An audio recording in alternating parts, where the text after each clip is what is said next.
Did you know scientists can already decode simple thoughts like the word yes or no directly from the brain?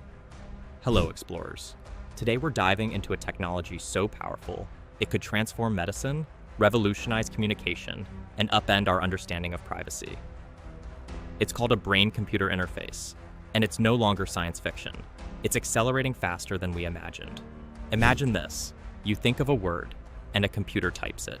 You imagine moving your arm, and a robotic limb responds. For patients with paralysis, this is a miracle. For researchers, it's a window into consciousness. But for ethicists, it's a red flag waving in neon. Because once a machine can read your mind, the next question is, who else can? Brain-computer interfaces, or BCIs, work by detecting electrical signals in the brain and translating them into commands. Electrodes placed on or near the brain pick up neural activity, which is then decoded by algorithms. It's how some people today can play games, type messages, or control drones with thought alone. The potential is staggering. Restore speech to the voiceless, give movement back to the immobile, let people communicate without speaking. And companies like Neuralink claim we could eventually merge with AI, unlocking superhuman intelligence and reshaping communication itself. But every step forward brings a shadow. What happens when this technology becomes commercialized? What happens when signals in your brain are stored, analyzed, or even monetized? Could emotional states be tracked for marketing? Could intrusive thoughts be flagged by governments?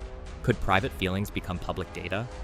It sounds extreme until you realize tech already reads your eyes, face, heartbeat, and preferences. Your mind is the last private frontier, and we're building tools to cross it. One ethical concern is cognitive liberty, the right to mental freedom. In a future where thoughts are interpreted, will you be required to share them? Could job interviews ask for brain scans? Could authorities demand mind access during investigations? Could hackers steal memories from the very place they begin? It's not paranoia, it's precaution. Another concern is consent. BCIs require access to your brain, but can a person truly consent when the tech might shape their mood, desires, or perception? What if machine feedback alters how you think? At what point do you stop being just you? And then there's bias. If AI decodes thought patterns, who trains it? Who defines what's normal? Cultural and psychological differences could be misunderstood, or worse, exploited. Will some thoughts be seen as more valuable or more dangerous than others? We also have to ask, who owns your thoughts?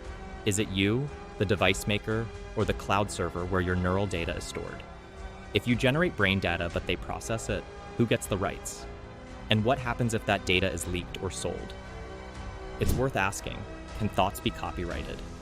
If an idea pops into your head while wearing a BCI and it's recorded or interpreted, who owns that idea? You, the algorithm, the company collecting the data? And what about surveillance? Could employers monitor productivity by tracking thought patterns? Could governments flag dissent before it's even spoken? Could advertisers nudge you toward decisions before you're aware? Could freedom itself be quietly overwritten by predictive algorithms? This is more than science. This is identity, autonomy, humanity. But there's also beauty in the vision, a locked-in patient able to say, I love you again.